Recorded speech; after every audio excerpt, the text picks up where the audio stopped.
Bonsoir à tous et bienvenue au premier webinaire. Non, c'est pas le premier, hein. C'est déjà au moins le quatrième webinaire de la Club Manager Academy qui sera consacré aujourd'hui à la communication interne. Donc, je remercie Nicolas qui nous accueille dans les locaux de UCLE pour présenter ce webinaire. Et je vous rappelle que la thématique de la communication sera encore traitée lors du forum de la Hockey Academy le 24 juin qui se tiendra à Woluwe, qui sera suivi du match de Norred Panthers. Donc n'hésitez pas à vous inscrire. Le formulaire est en ligne sur notre site et si vous avez la moindre question après ce webinaire, n'hésitez pas à revenir vers moi. Et vous pouvez toujours poser vos questions via l'outil de questions à droite de votre écran et Nicolas y répondra à la fin de sa présentation. Je te laisse la parole. Merci. Alors bonjour, enfin bonsoir à toutes et tous. C'est un peu bizarre évidemment d'être face à un écran comme ça, on n'a pas tout à fait l'habitude. J'espère qu'on va vous garder motivé, concentré jusqu'au bout. Si jamais il y a des points qui vous paraissent déjà suffisamment connus ou justement plutôt à creuser, n'hésitez pas aussi à nous le dire au fur et à mesure de la présentation. Je pense que ce sera assez utile qu'on puisse avoir des échanges tant pendant que après. Alors, comme vous l'avez compris, on m'a demandé, en ma qualité à la fois de président du conseil d'administration du Royal UCLE Sport, que en ma qualité véritablement professionnelle, celle-là, de directeur adjoint de la communication de l'ULB et ancien porte-parole du bourgmestre de la ville de Bruxelles. Alors, je précise tout de suite, c'est pas celui qui vient de partir, c'était encore celui d'avant. On m'a donc demandé de vous parler de la communication d'un club de hockey et plus particulièrement de sa communication interne. Alors, au programme de ce soir et de ce webinaire, on va se poser plusieurs questions. D'abord, pourquoi est-ce qu'on se soucie de la communication interne d'un club? Quel public est-ce qu'on doit viser? Avec quels objectifs? Quels outils peuvent nous permettre d'atteindre notre stratégie de communication? Quelles ressources un club doit mettre en œuvre et à disposition pour pouvoir atteindre ses objectifs? Et puis enfin, on va pouvoir échanger tous ensemble sur les questions qui vous passeraient par l'esprit. Alors pourquoi se soucier de la communication interne? Première question, parce que en fait tout est communication. Une discussion au bord d'un terrain, le choix de la couleur du maillot de votre équipe, le choix d'un sponsor aussi. Ben, vous savez qu'aujourd'hui tout est scruté à la loupe et un sponsor comme une marque pétrolière ou une marque de cigarettes a évidemment un tout autre impact qu'une marque de vélo ou une autre marque green. Et donc, bien entendu, tout est communication, tout va impacter votre image et finalement définir l'identité de votre club. Un tweet envoyé à 2 heures du matin peut aussi avoir un impact, mais là, je pense qu'il faut être président des États-Unis pour que chacun s'en soucie. Alors, communiquer, c'est, comme je viens de le dire, d'abord se définir en tant que club. Se définir parce que vous allez avoir toute une série de questions à vous poser au tout début de votre stratégie de communication. Peut-être certains ou certaines d'entre vous sont gestionnaires de clubs qui viennent de se créer en Wallonie. Je pense qu'il y en a peu qui sont créés ou pas du tout qui sont encore créés à Bruxelles ces dernières années. Mais donc, il y a toute une série de questions à se poser comme les valeurs de votre club. Je pense que c'est un pilier parfois qu'on a tendance à oublier, mais en tant qu'association sans but lucratif, en tant qu'acteur de la société civile, on a toute une série de valeurs qu'on doit porter, qu'on peut porter en tout cas, et surtout quand on a une école de jeunes, je pense qu'on a une responsabilité en tant que club, et donc le fair play par exemple est une valeur communément partagée par l'ensemble des clubs de hockey, mais l'ouverture sociale, l'implication dans son quartier, le sport pour tous, par exemple, l'accès aux personnes handicapées dans le sport, tout ça, ce sont autant de valeurs. Et après, que ce soit le sport plutôt d'élite ou le sport plutôt loisir, ça fait là aussi partie de valeurs qu'on doit définir. On doit également alors se définir des objectifs. Et je pense que communiquer sur les objectifs d'un club, c'est la première manière de définir véritablement ce qu'est votre club et ce qui fait, in fine, ses spécificités. Tout ça va évidemment, que ce soit les valeurs, les objectifs, les spécificités, vous permettre véritablement de définir votre projet. À partir de là, vous allez aussi avoir des éléments extérieurs qui vont vous aider à définir votre communication en tant que club. C'est la région, la commune, le quartier dans lequel vous êtes actif. Par exemple, nous, en tant que club bruxellois, on a une identité qui n'est pas la même sans doute qu'un club wallon. En tant que club uclois, on a une identité différente également parce qu'on est une commune qui connaît 4 clubs de hockey, et donc ça a évidemment un impact sur la manière dont on communique. Et puis, dans Uccle, nous sommes le club qui a sans doute la population voisine la plus socialement défavorisée. Donc là aussi, ça va impacter évidemment la manière dont on communique par rapport à notre quartier. Alors on s'éloigne un petit peu de la communication interne, mais pas tellement. Le public cible, bien entendu, donc comme je le disais, le public qui nous entoure et la zone de chalandise finalement va définir également l'identité de votre club, et puis les ressources dont vous disposez, qu'elles soient financières, qu'elles soient humaines, c'est aussi un élément très très important, et j'y reviendrai largement. Communiquer, c'est pas renoncer, c'est choisir.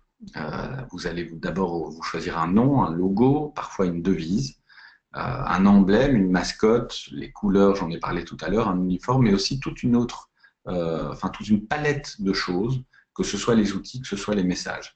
Et je pense qu'il faut vraiment être conscient de ça, parce que trop souvent, on a tendance à communiquer et puis après à se définir. Et il faut véritablement se dire que dès la première communication, eh bien, on aura posé des choix qui seront des choix à long terme, et donc il faudra vraiment être certain que l'impact qu'on définit de notre communication est un impact que l'on souhaite et que l'on souhaite à long terme. Les publics. En tant que club de hockey, vous avez peut-être des membres du personnel, vous avez des membres qui sont actifs en tant que bénévoles, vous avez pour 99% vos membres qui sont affiliés et joueurs, il y a les parents de joueurs et joueuses, les autorités politiques avec lesquelles vous êtes en contact, vos partenaires, qu'ils soient privés, publics, locaux ou nationaux, et le public externe auquel vous voulez pouvoir communiquer de temps en temps. Ce soir, nous allons parler de 3 catégories plus spécifiquement dans le cadre de la communication interne. Ce sont les bénévoles, les membres affiliés, joueurs-joueuses et les parents. Alors, quels objectifs votre communication interne doit viser? Finalement, vous allez vouloir rassembler autour du projet du club. Vous allez vouloir convaincre, en fait, sur le bien fondé du projet et arriver à véhiculer toutes les valeurs que ce projet comporte. Vous allez, par là même, créer un sentiment d'appartenance et une certaine fierté, un esprit de club. Je pense que la fierté, c'est vraiment un maître mot dans la communication, et c'est quelque chose qu'on doit viser comme un des objectifs principaux, en tout cas selon moi, quelle que soit l'institution d'ailleurs pour laquelle on travaille, que ce soit une entreprise, une collectivité ou une ASBL comme un club sportif. Vous allez aussi avoir comme objectif très concret dans votre communication interne l'objectif d'informer sur les projets en cours et sur la vie du club. On le voit de plus en plus, les membres ne sont plus comme peut-être il y a 20 ans, pour la plupart, des gens qui passent leur vie dans le club. Souvent, ils font plusieurs sports, en tout cas pour les enfants, ils cumulent énormément de choses, ils ont déjà des agendas de ministres. Et donc, faire en sorte que les parents soient véritablement informés de la vie du club, que les membres se sentent partie prenante finalement de votre club, je pense que c'est un objectif principal d'une communication interne. Valoriser le club, enfin, et tous ceux et toutes celles qui le composent, eh bien, je pense que là aussi, nous sommes dans un objectif évidemment prioritaire. Alors, le choix d'outils devant vous pour atteindre ces objectifs, il est extrêmement large. Comme je vous le disais tout à l'heure, communiquer, ça se fait par tout support, pour tout support et à tout instant. Et donc, il va falloir véritablement que vous analysiez en premier lieu les ressources que vous avez à disposition, à la fois humaines et financières, et que vous sélectionnez à partir de cette analyse-là les médias qui vous paraissent les plus efficaces. Il y a des médias qui sont extrêmement consommateurs en temps. Il y a des médias qui sont extrêmement coûteux. Et donc, je pense qu'il faut véritablement savoir à la fois quels moyens financiers vous voulez dégager et puis qui va pouvoir travailler derrière pour vous aider à alimenter votre communication.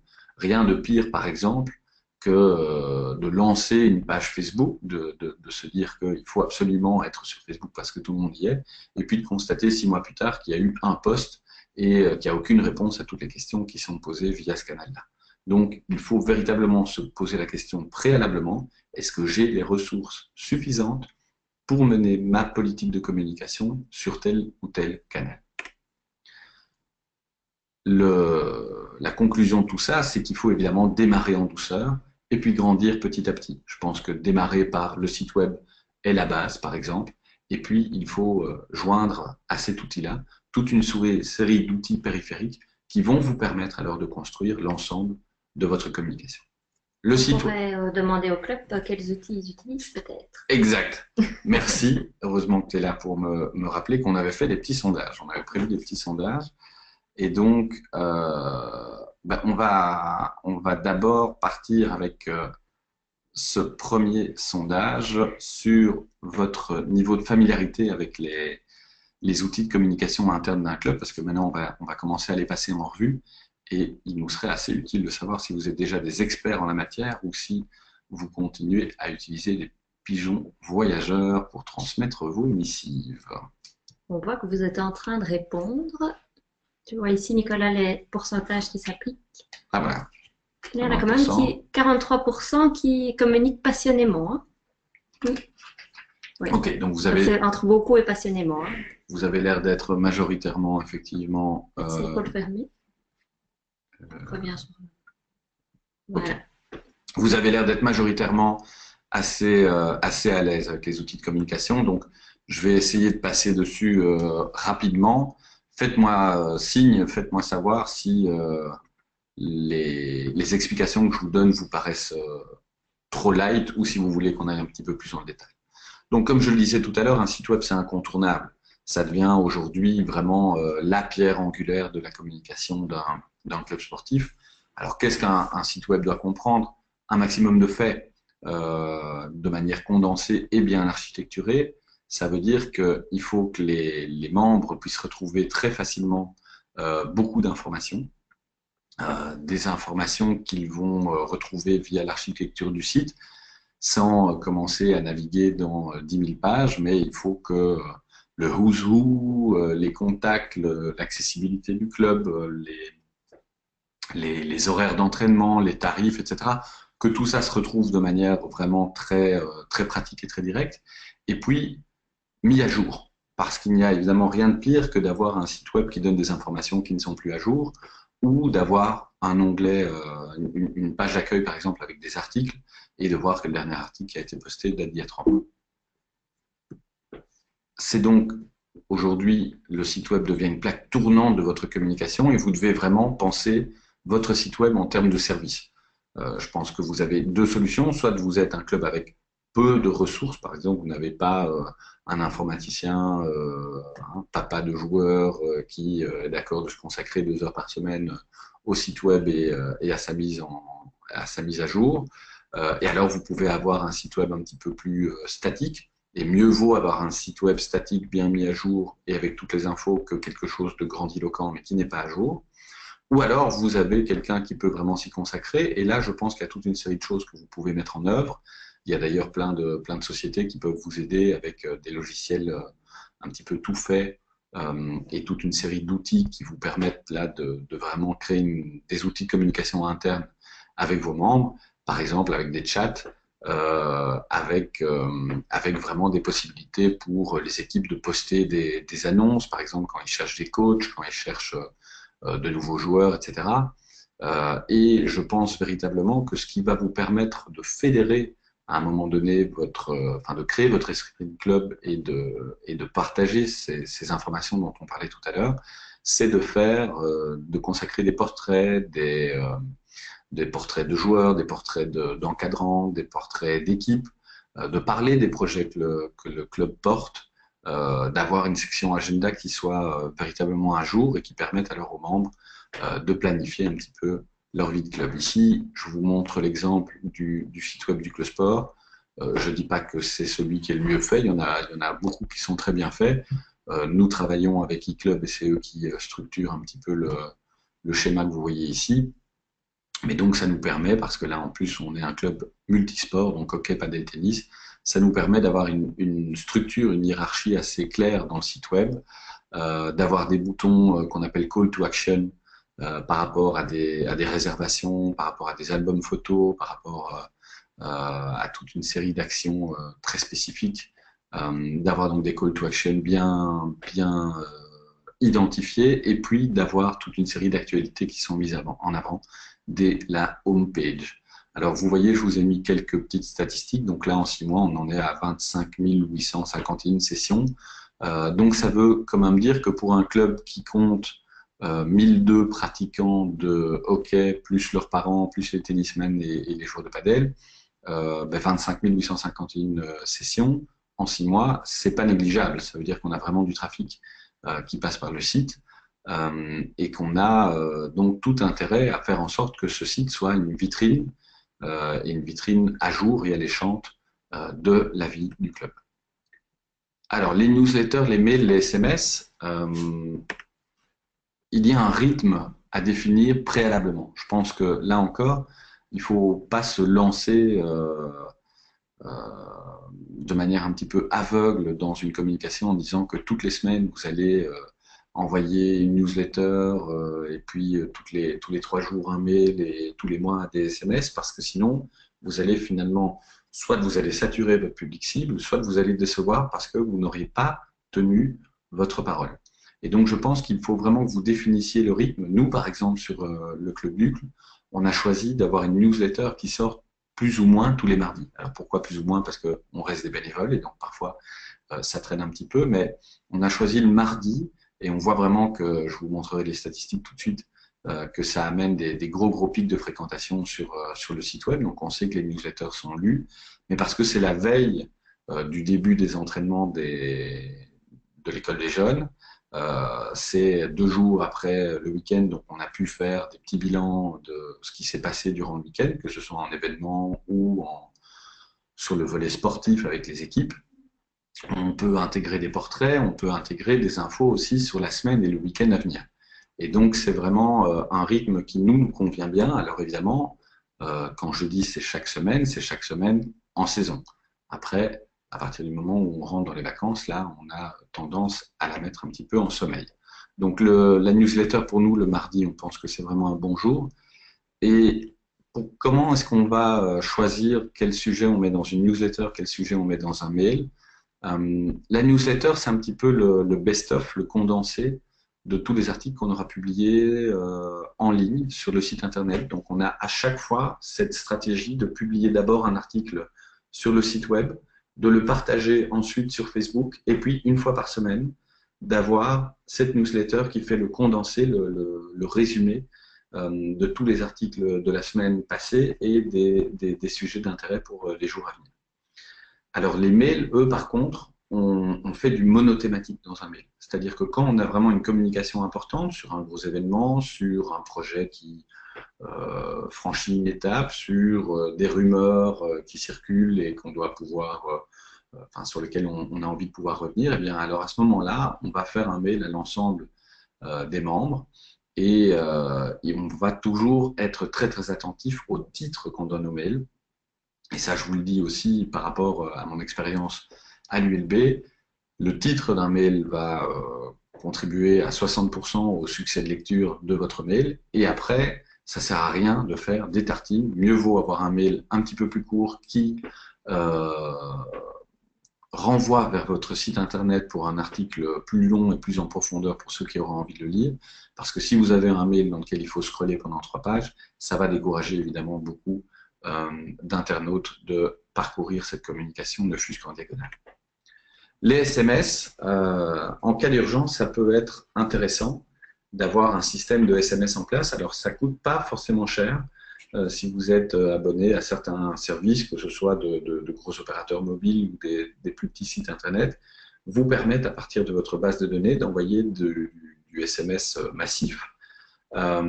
Et ça peut vous permettre, par exemple, si vous devez annuler des entraînements pour cas de gel, ou on a eu à Bruxelles, quand même cette année-ci encore, une ou deux alertes pendant lesquelles on a dû annuler des entraînements pour des raisons de terrorisme.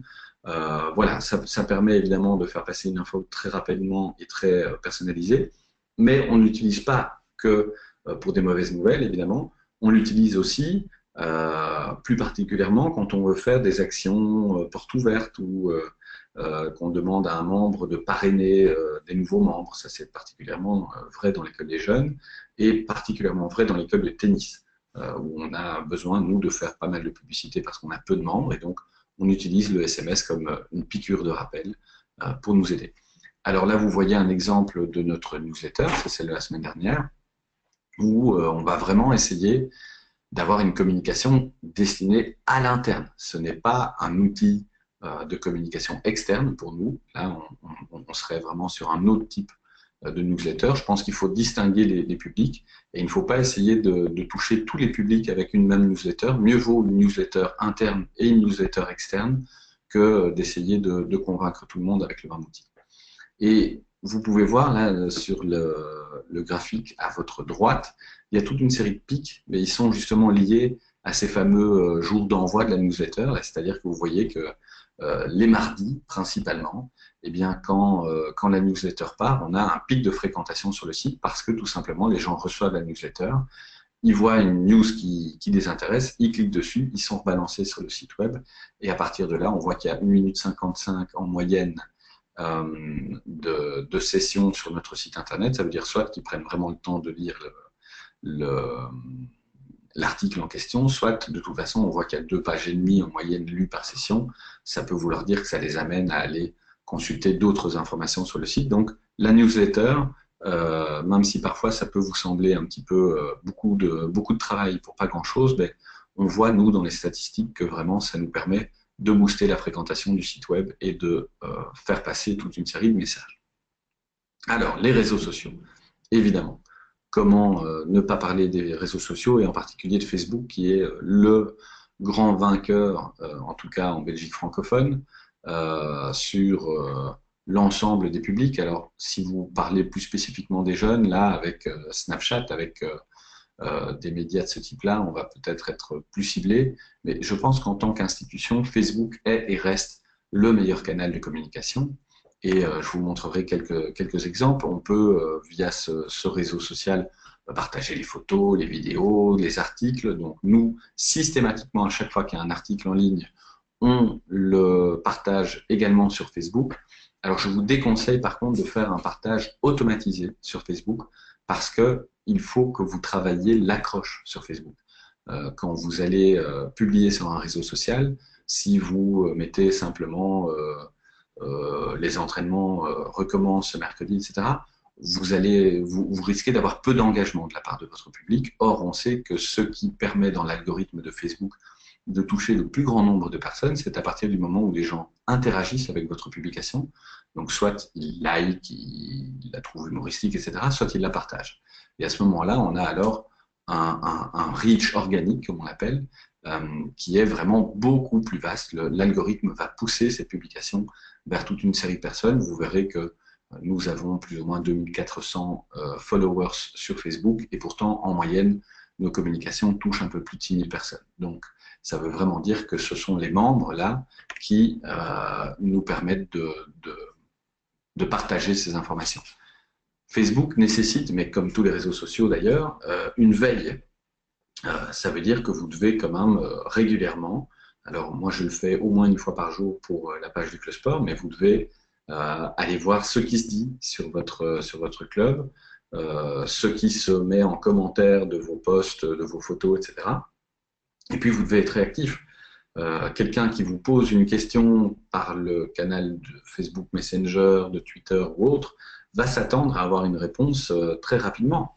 Et donc là, je pense que vous pouvez mettre des outils en place dans les notifications, dans les alertes que vous recevez sur votre mail ou sur votre smartphone. Il y a toute une série de choses, on peut en reparler tout à l'heure si vous le souhaitez, qui vont vous permettre d'être très réactif. Avoir un contenu engageant, je viens d'en parler, alors transformer vos membres en ambassadeurs. Nous, de manière fréquente, et je vais vous montrer un exemple tout à l'heure, nous demandons à nos membres de partager spécifiquement certaines publications, et ça marche très bien. Le timing analysé, pourquoi? Parce que une publication Facebook, ça ne se fait pas n'importe quand. Ça peut se faire, nous on privilégie le matin, donc vers entre 7h30 et 8h. Pourquoi à cette heure-là? Parce qu'en fait, il faut savoir que la première chose que fait le Belge moyen qui a un smartphone, quand il va sur sa toilette le matin, c'est qu'il ouvre Facebook. Et donc, il va répéter ce petit rituel dans le bus et puis en arrivant au travail, en allumant son ordinateur. Et donc, ça nous permet, en postant entre 7h30 et 8h du matin, eh bien de toucher toute cette population-là qui est assez attentive. Alors, je vous rassure, moi, je ne me réveille pas en commençant à publier des choses sur Facebook de manière frénétique. Je les programme à l'avance. Et donc là, ça me permet évidemment de planifier déjà ma semaine avec 5-6 publications sur la semaine. Et je pense que cette pratique de programmation est vraiment indispensable si vous voulez avoir un rythme. Tout à l'heure, quelqu'un me posait la question de savoir quel rythme il fallait idéalement avoir. Je pense que pour un club sportif d'une certaine envergure, une moyenne de 2 à 3 posts par semaine me paraît bonne. Nous, à partir du moment où on a 3 sports et quand même un gros paquet de membres, on communique à peu près tous les jours, voire parfois même plusieurs fois par jour sur Facebook, mais ça j'essaie de l'éviter parce que en même temps, plus vous allez communiquer, moins vous allez intéresser, moins l'algorithme de Facebook va vous partager, donc vous rentrez dans un cercle vicieux. Donc, il faut pas non plus, enfin il faut veiller à ne pas saturer vos internautes. Alors au niveau, donc j'ai parlé des matins, les soirs sont des bons moments aussi. Pendant la journée, ben, le creux se fait un tout petit peu, mais ce qui est très intéressant, c'est qu'à partir du moment où vous avez communiqué le matin, ça continue à circuler pendant toute la journée. Et pour le week-end, moi, je ne publie pas énormément sur le week-end parce que j'ai remarqué qu'on avait toujours des statistiques plus faibles que pendant la semaine. Je ne communique que quand il y a une info à chaud. Par exemple, pour communiquer le résultat de l'équipe première ou pour rappeler qu'on attend tout le monde à l'apéro du samedi midi, etc. Alors, je vous avais promis des exemples. Ici, ben, quand on indique annonce à partager, ça veut dire qu'on a 17 personnes qui partagent. Et là, ça permet, par exemple, à une équipe d'essayer de recruter. Vous voyez, 6 000 personnes atteintes par ces publications. Et parfois, c'est même repris par d'autres sites comme OK.be, Mercato, etc. Et donc, ça nous permet vraiment de toucher beaucoup de monde. Je parlais d'un contenu engageant aussi.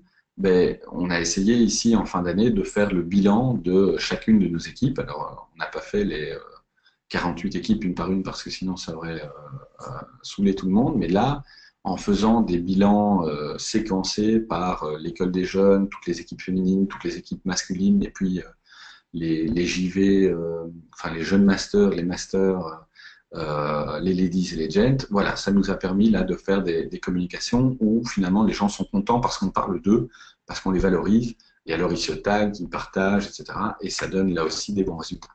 Je parlais tout à l'heure de portraits. On essaie de faire des portraits de chacun de nos joueurs et de nos joueuses d'équipe d'élite. On fait aussi des portraits de nos arbitres, on fait des portraits de nos encadrants, on fait des portraits des mamans qui s'occupent de la vente des goûters, de toute une série de personnes. Et là encore, c'est un contenu qui est très personnalisé et donc dans lequel les gens se retrouvent et ils aiment bien. Le stock de photos, ça, je vous en ai pas parlé plus tôt, mais c'est pour moi extrêmement important de veiller à mettre à jour et à avoir vraiment des photos de qualité dans votre base de données parce que rien ne marche mieux sur Facebook qu'une photo ou une vidéo. Ici, par exemple, nous avions utilisé un drone pour filmer nos nouvelles installations et on le fait venir au moins une fois par an pour filmer des moments importants de la vie du club ou simplement les infrastructures et ça nous a permis de faire toute une série de communications assez impactantes. Alors je voulais vous parler de Twitter quand même parce que nous avons mis en place une redirection automatique de tous nos posts Facebook sur Twitter. Bon, voilà, ça nous permet d'être présents, mais très sincèrement, l'engagement qu'on a sur Twitter, il est très faible. Et je pense que Twitter est surtout un média qui doit être utilisé à titre individuel, voire parfois à titre de club, mais alors avec une communauté plus journalistique, plus spécialisée, pour faire passer toute une série de messages. Les magazines et les flyers.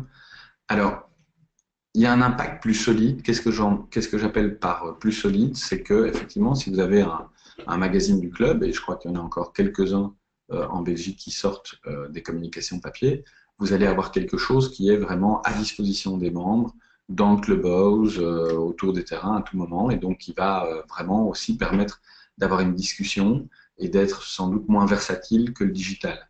Mais c'est extrêmement consommateur en ressources, que ce soit des ressources humaines, que ce soit des ressources financières. Euh, et donc, moi, ce que je conseille véritablement, c'est d'avoir un mix print digital. Tous ceux qui ont dit qu'il fallait faire du 100% digital dans les boîtes de com, dans les institutions, dans les entreprises, sont revenus, je pense, de cette philosophie-là aujourd'hui. Et tout le monde revient à un mix digital et papier. Je pense par exemple chez nous à l'ULB, pour convaincre ou pour informer les futurs étudiants potentiels, on avait misé il y a quelques années sur du tout web. Ben, on a dû en revenir à des brochures parce que les élèves eux-mêmes de 16 à 18 ans demandaient à avoir du papier. Ils trouvent que ça crédibilise la démarche que d'avoir un support papier. Et donc là, on n'est plus dans la communication interne, mais dans le démarchage de nouveaux membres que vous allez pouvoir faire. Il est clair que avoir une plaquette de présentation du club va avoir beaucoup plus d'impact encore que votre site web. Affichage papier ou numérique, ben, vous voyez derrière moi que dans le club, on a de l'affichage papier. On a ce qu'on appelle des cadres clics. Hein, donc, ce sont des cadres où on peut très simplement ouvrir les différents bords et puis glisser des affiches. En fait, c'est peu onéreux. C'est peu onéreux parce qu'un cadre clic comme ça coûte une dizaine d'euros. Et il vous suffit d'avoir une imprimante couleur qui imprime jusqu'à du A3 et vous allez pouvoir véritablement déjà avoir un affichage papier spécifique à votre club dans l'ensemble de votre clubhouse, voire même à l'extérieur. Il y a des cadres de ce type-là prévus pour l'outdoor. Et donc moi, je vous conseille une chose, je sais que parfois on a tendance à faire toute une série de deals avec des afficheurs culturels, avec des distributeurs de cartes, etc. À titre personnel, je trouve que ça pollue plutôt le message que vous allez essayer de faire passer et que vous allez avoir votre affiche qui va se retrouver au milieu de plein d'autres affiches pour des festivals de musique, pour la nouvelle voiture de chez telle marque. Et donc, je pense que vous avez tout intérêt à ne pas accepter ces publicités-là qui souvent rapportent très peu d'argent en plus, mais à plutôt privilégier des supports internes. C'est très impactant si bien positionné. Bon, ben, on connaît tous évidemment le cadre clic qui est positionné devant un urinoir ou dans une toilette. Il n'y a rien à faire, c'est peut-être pas très glamour, mais en tout cas, c'est ce qui vous permet de passer un message pour quelqu'un qui est dans un espace d'attente. L'affichage numérique, ben, là aussi, bon, c'est plus cher, mais c'est beaucoup plus captivant. Et donc, il y a beaucoup de clubs aujourd'hui qui travaillent avec des partenaires extérieurs pour à la fois valoriser leurs sponsors, mais aussi pour valoriser toute une série de résultats d'équipe, pour annoncer des événements, etc. Donc je pense que c'est une dynamique qui est très intéressante. Là encore, ça permet de faire en sorte que les membres regardent l'écran et puis disent « Ah, regarde, c'est nous », ça permet de passer toute une série de photos, ça permet de passer des résultats sportifs du week-end précédent, et donc je pense qu'il y a un engagement là-dedans. Après, c'est à vous évidemment de choisir le mix que vous voulez avoir pour ne pas vous retrouver trop noyé par toute une série de supports. Alors, on va lancer une nouvelle petite question pour voir si vous êtes toujours avec nous. Voilà. Ouf. Pour l'instant, oui, personne ne s'est endormi. Magnifique. Ouf. Alors, l'application... Ah non, on en a un ou deux qui s'endorment. Oh. Bon, on va essayer de vous réveiller. L'application mobile. Alors, je sais que souvent, on se dit que l'application mobile est un média qui coûte très cher, et je pense qu'il faut se défaire de cette idée-là. Donc, l'application mobile, elle permet vraiment sur smartphone de créer un lien permanent entre les clubs et les membres. Pourquoi? Parce que c'est tout simplement le média qui est le plus utilisé, enfin, le support qui est le plus utilisé par vous et moi dans notre vie quotidienne. Et donc, avoir une application, avoir la possibilité de faire du push d'informations via les notifications, ça vous permet de l'immédiateté, mais ça vous permet vraiment d'avoir un lien permanent. Ça vous permet aussi d'offrir toute une série de services comme du chat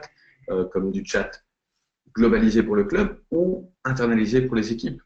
Je pense que le nombre d'équipes qui utilisent Snapchat, Facebook Messenger, WhatsApp ou que sais-je encore comme application en tout genre pour se créer des communications entre eux sur est-ce que tu viens dimanche, est-ce qu'on doit jouer en bleu, est-ce que quelqu'un a besoin d'une voiture. Mais ça, si vous pouvez offrir ce service de chat sur votre application mobile, ça fait que ça va créer un flux de visites automatique, les gens vont être captifs et vous allez pouvoir passer toute une série de communications. Donc c'est vraiment pour moi un médium extrêmement utile et qui n'est pas si onéreux que ça, surtout si c'est inclus dans une offre globale. Je parlais tout à l'heure de certains opérateurs qui vous proposent une offre de site web qui englobe l'accès aux résultats sportifs, à la programmation des matchs, etc. La plupart proposent également aujourd'hui d'avoir une déclinaison en application mobile. Et donc, je pense très sincèrement que c'est un médium qui vaut la peine d'explorer si vous n'en avez pas encore. Alors, les événements, ça va peut-être vous surprendre, mais pour moi, les événements, c'est un outil de communication. C'est un outil qui est fédérateur parce que ça implique beaucoup de monde. Un événement, vous allez avoir besoin de bénévoles, vous allez avoir des gens qui participent. Et donc, ça permet de connecter beaucoup de gens au sein du club. Je vais prendre un exemple. Avec la fédération, on avait travaillé il y a quelques années pour organiser la finale indoor dans une école. Eh bien, on a eu en un coup 70 personnes qui ont travaillé comme bénévoles pendant toute une journée, dont toute une série de gens qui ne faisaient que se croiser sans jamais vraiment se parler dans le club. Là, ça leur a permis de passer une journée ensemble, à servir de la bière, à faire parking boy, à accueillir les gens. Et ça a créé des liens. Et une grande partie de ces bénévoles-là sont devenus des membres actifs, des membres bénévoles actifs dans le club après. Donc, ça a été le premier événement dans lequel ils ont pris part. Et puis, par la suite, ils ont continué à s'engager dans le club. Ça crée une histoire commune aussi. Parce qu'évidemment, chaque événement va écrire une page. Souvent, aujourd'hui, les équipes écrivent des pages d'équipe de leur histoire et pas des pages de club. Les événements vont vous permettre de combler cette lacune-là. Ça permet de mettre en avant aussi les membres les plus actifs. Si vous pensez à des événements plutôt internes, nous, par exemple, chaque année ou tous les 2 ans, on a un événement qui s'appelle la Nuit des Merles, qui est un petit peu le bal du club sport. Eh bien, c'est l'occasion pour nous de mettre en avant toute une série de personnes qui s'engagent fortement dans le club.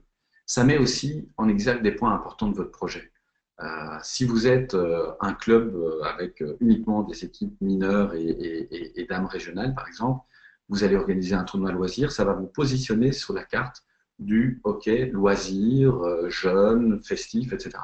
Si vous êtes un club avec une grosse école de jeunes, organisez une Saint-Nicolas, un tournoi à Noël ou une journée des familles avec des rencontres interâges. Voilà, tout ça, ça va vous permettre là aussi de vous labelliser en tant que club familial.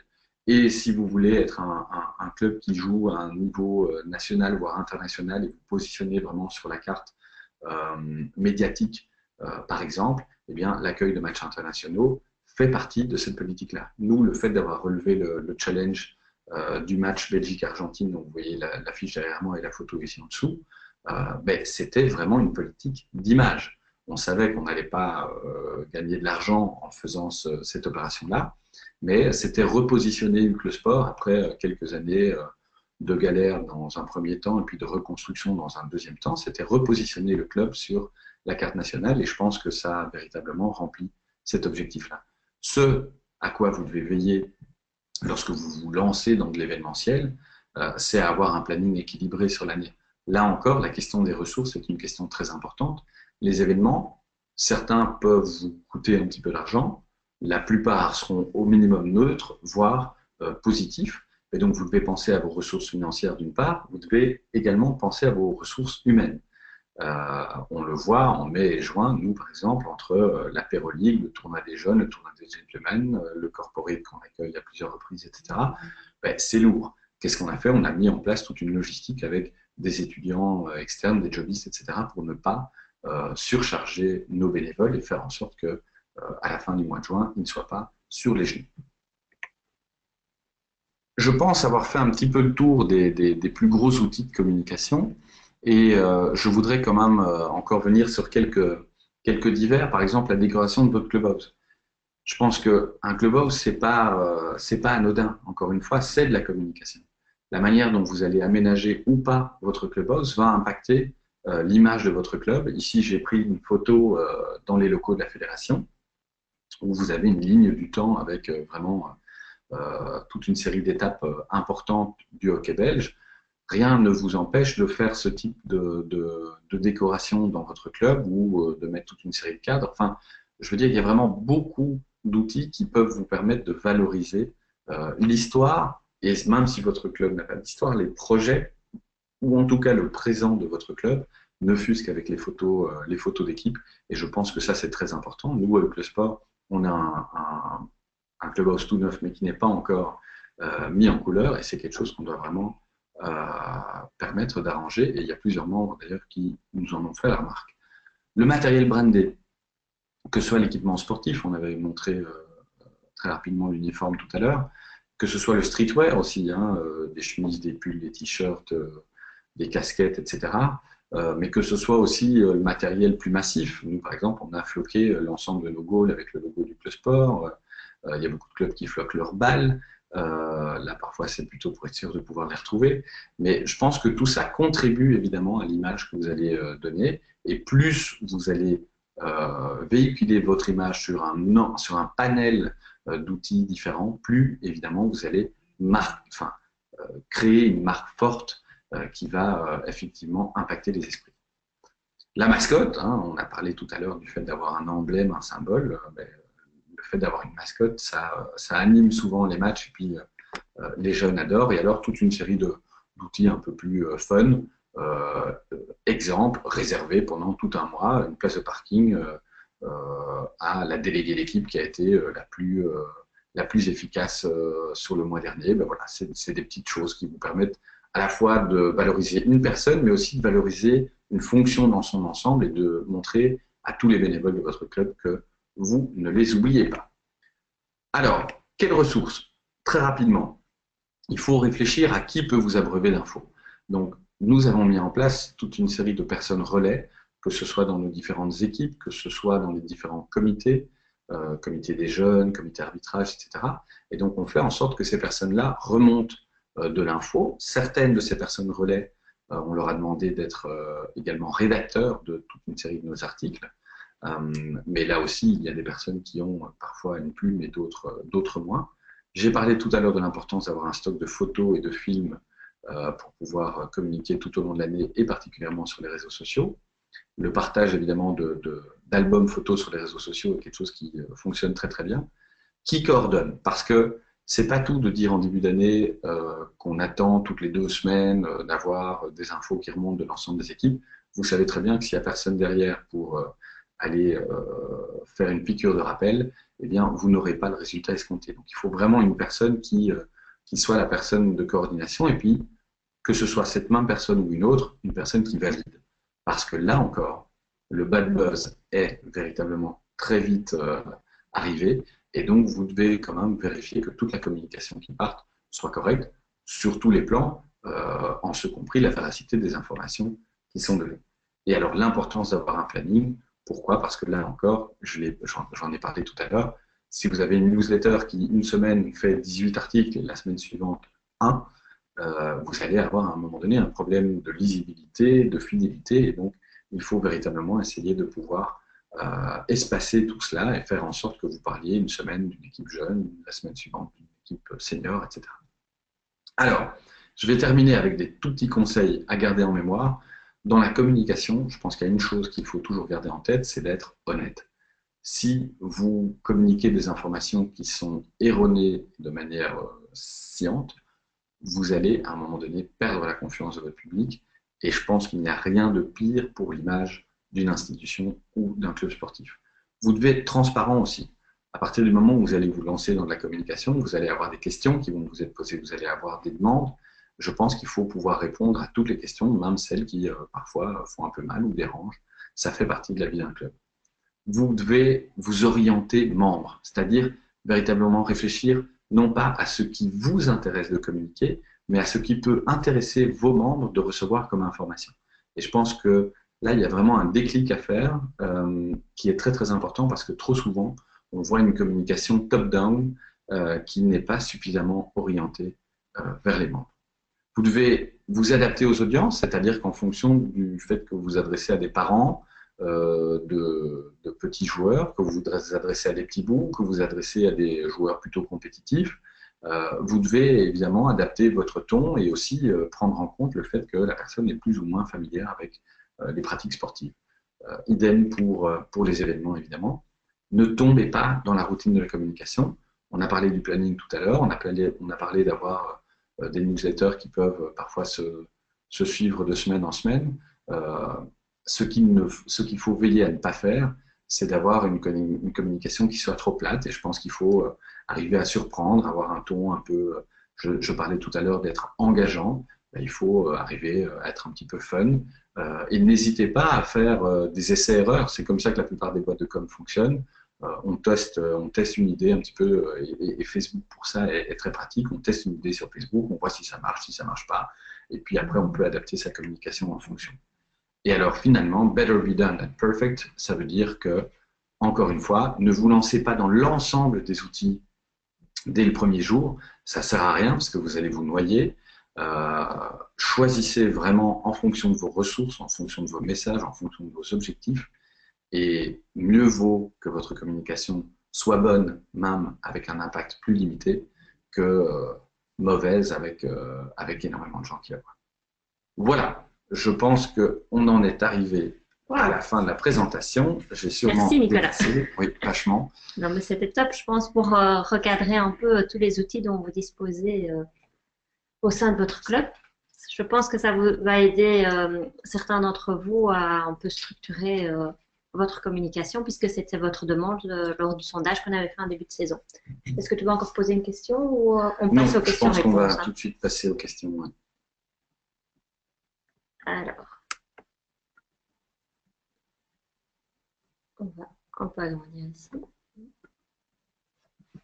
Alors, la bonne fréquence d'une newsletter et d'une publication Facebook, je crois que tu en as parlé. Hein. Oui, ça, je pense que j'ai effectivement répondu, mais donc pour rappel, pour une newsletter, à mon sens, c'est hebdomadaire, et pour une publication Facebook, là, ça dépend véritablement des infos. Encore une fois, tout à l'heure, je vous ai dit, pour moi, l'idéal, c'est de communiquer au moins une fois par jour, mais ça, c'est parce qu'on a vraiment beaucoup de choses à communiquer. Si vous avez moins de choses à communiquer, ne vous forcez pas et ne communiquez pas dans le vent.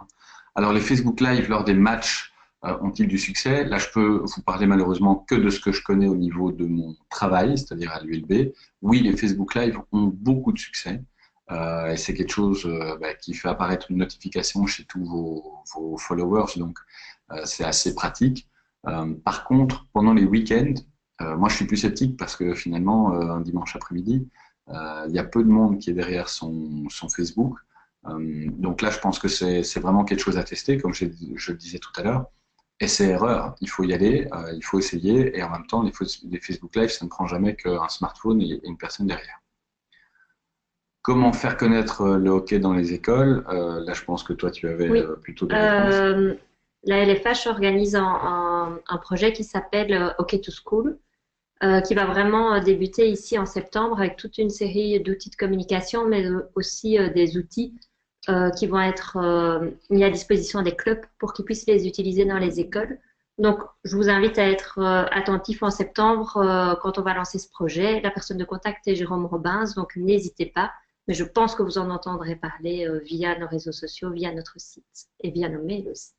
Pour vous donner un exemple de ce que nous, on fait, on utilise beaucoup du flyering.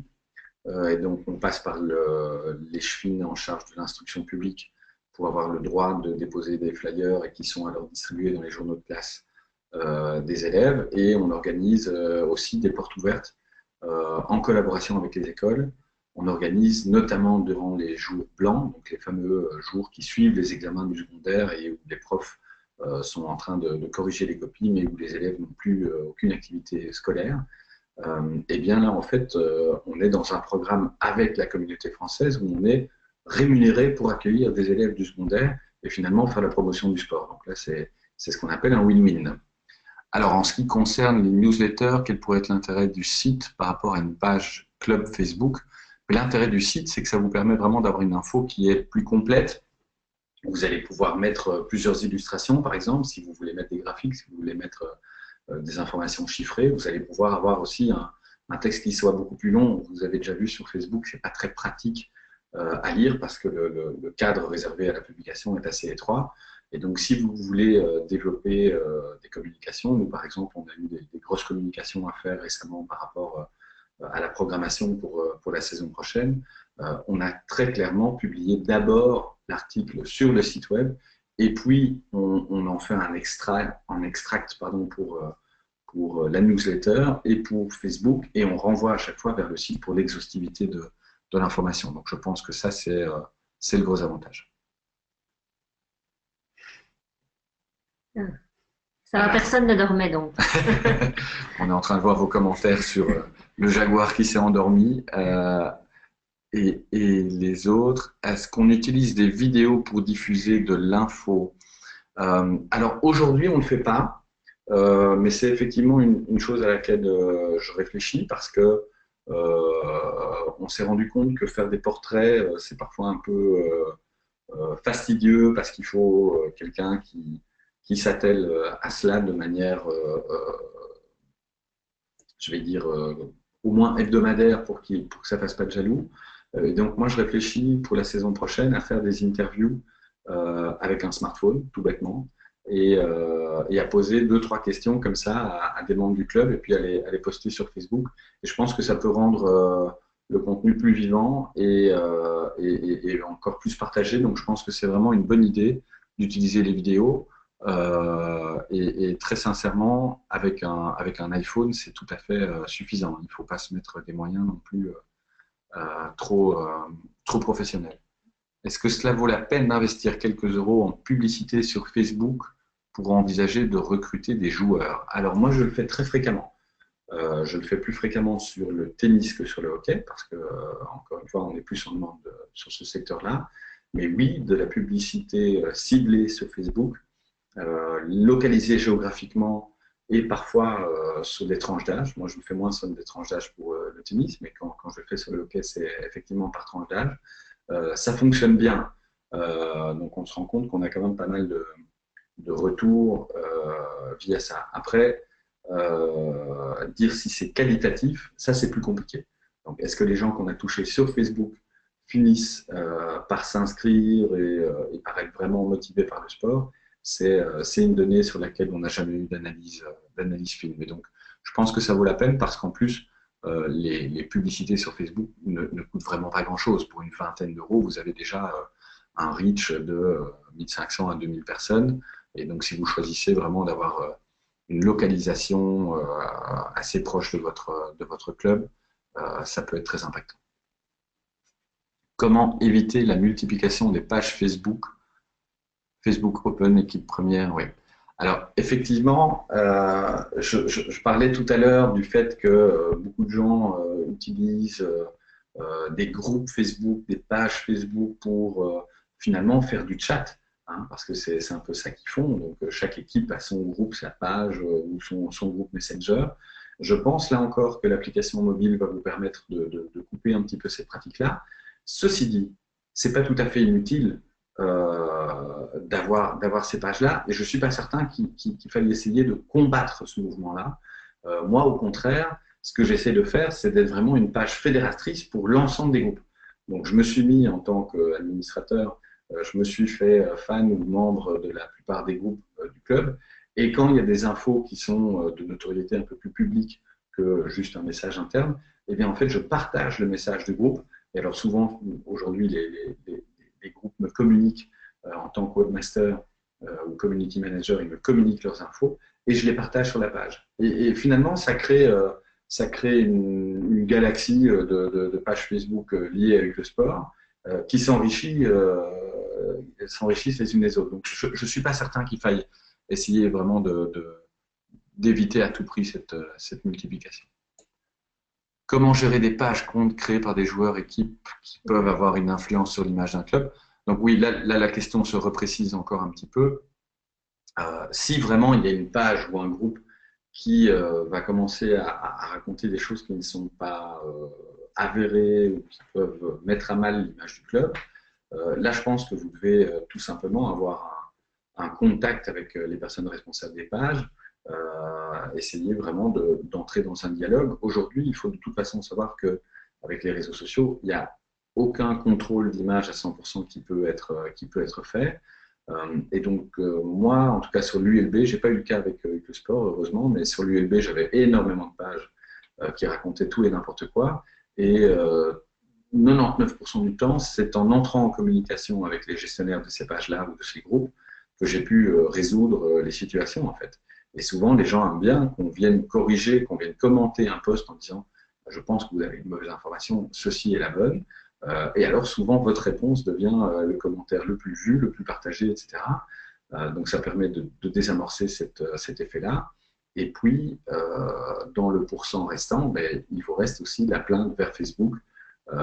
Et les plaintes sont suivies. Donc, si vous argumentez bien votre plainte, a priori, Facebook fait du suivi. En tout cas, moi, j'ai su faire supprimer certaines pages au niveau de l'ULB. Est-il pertinent d'avoir plusieurs pages Facebook à thème? Alors, on avait essayé ça. Nous, on avait essayé une pour le tennis, une pour le paddle, en plus de celle du club qui était un peu plus OK. Très sincèrement, ça ne vaut pas la peine. Vous allez vous-même vous perdre dans toute une série de publications différentes. Et moi, je n'ai pas constaté que j'avais plus de public en additionnant les pages qu'en ayant une seule page centrale. Donc, je pense que vous êtes mieux d'avoir une page, mais de veiller à avoir un équilibre dans les publications que vous faites sur votre page entre les différents sports, les différentes catégories dans un même sport, les différents types de messages, une fois un événement, une fois un portrait, une fois un projet, une fois une info pratique ou administrative. Et donc, je pense que c'est vraiment avec ça que vous allez arriver à être le plus efficace. Est-ce que la LFH peut mettre à disposition des clubs une banque d'images génériques de photos, de visuels, de promotion du hockey? Oui, je pense qu'en tout cas, vous pouvez me contacter et je peux voir avec notre cellule communication pour qu'elle vous mette à disposition en tout cas une série d'images de promotion du hockey dont nous disposons. C'est vrai que c'est une bonne idée. Non, on ne dort pas, on rugit. Merci Thierry. Avez-vous déjà produit du contenu multimédia en vue de présenter les valeurs du hockey dans son ensemble afin que les petits clubs puissent se servir de ce contenu auprès de publics cibles? C'est un peu ce que la RBH a fait avec le programme Stick to Fair Play, avec vraiment des clips promotionnels qui ont beaucoup tourné dans les clubs pour rappeler le fair play des parents, des supporters. Je pense qu'il y a encore un clip qui va partir en septembre, donc ce sera encore une occasion pour vous de le partager. Évidemment, c'est pas le faire régulièrement, mais quand on sait le faire, en tout cas, on le fait.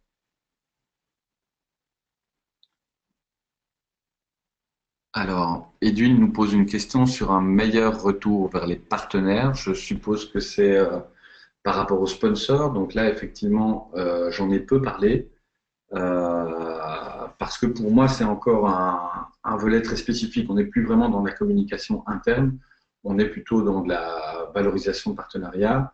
Il y a énormément de supports dont j'ai parlé jusqu'à présent qui peuvent servir évidemment à valoriser les sponsors. Donc, le site web en tout premier, les newsletters. Donc nous, ce qu'on fait, c'est qu'on propose souvent, alors on ne donne pas notre database aux sponsors, mais on propose aux sponsors qu'une à plusieurs fois par an, ils puissent pousser des informations dans notre newsletter. Donc ça fait partie de l'offre de valorisation. Il y a aussi évidemment tous les supports internes, donc votre affichage papier ou votre affichage numérique. Ce sont autant de supports que vous pouvez valoriser auprès de vos partenaires. Donc, c'est, je pense, économiquement très intéressant pour eux. Et puis, il y a évidemment tous les supports que peuvent offrir un club au niveau outdoor. Oui, et pendant le forum de la Hockey Academy, donc le 24, un de nos orateurs présentera aussi les moyens digitaux pour la visibilité de vos sponsors. Donc, Edwin, tu n'as plus qu'à t'inscrire. Les dames et les messieurs chez nous créent des groupes auxquels nous n'avons pas accès et ne vont pas sur la page Facebook du club. Du coup, nous ne parvenons pas à les toucher.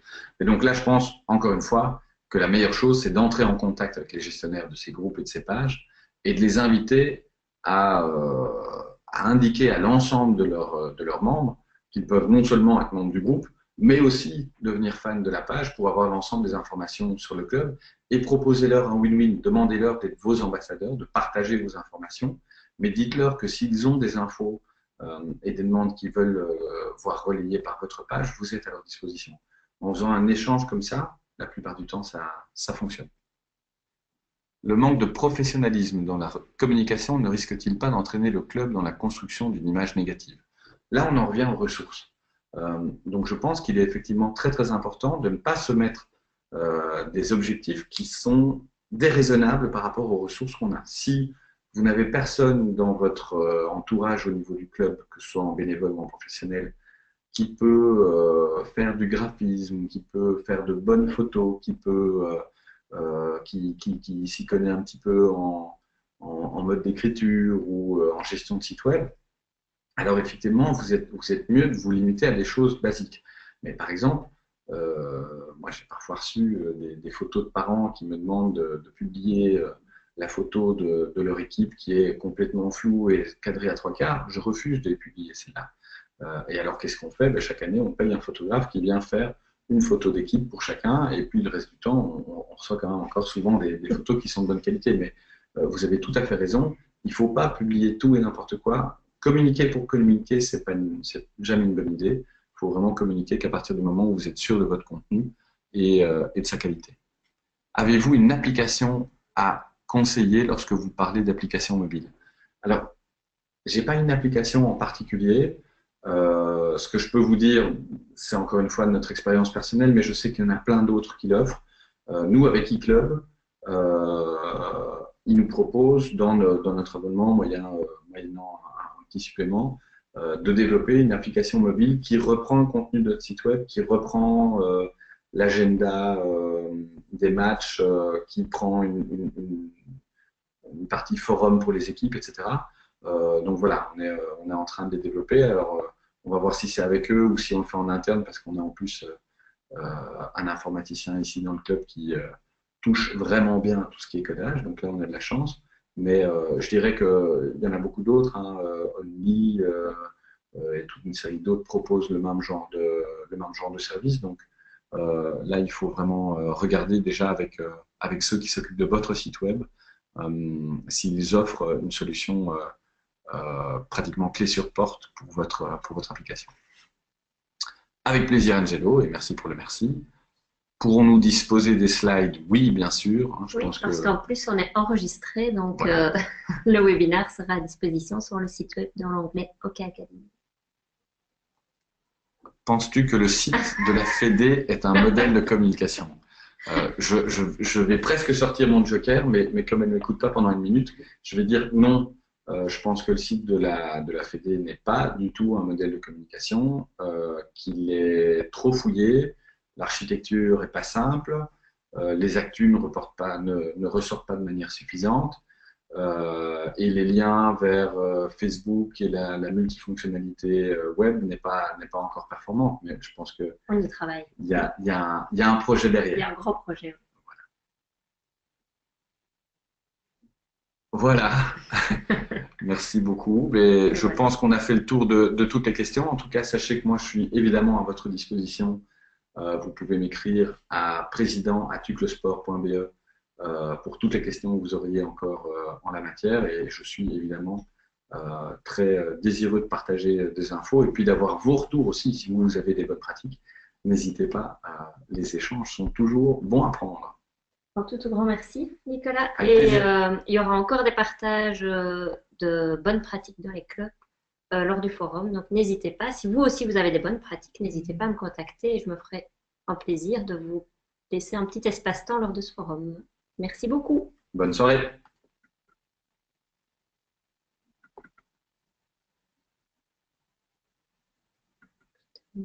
Ça a coupé. Est-ce qu'on est toujours en direct, Simone?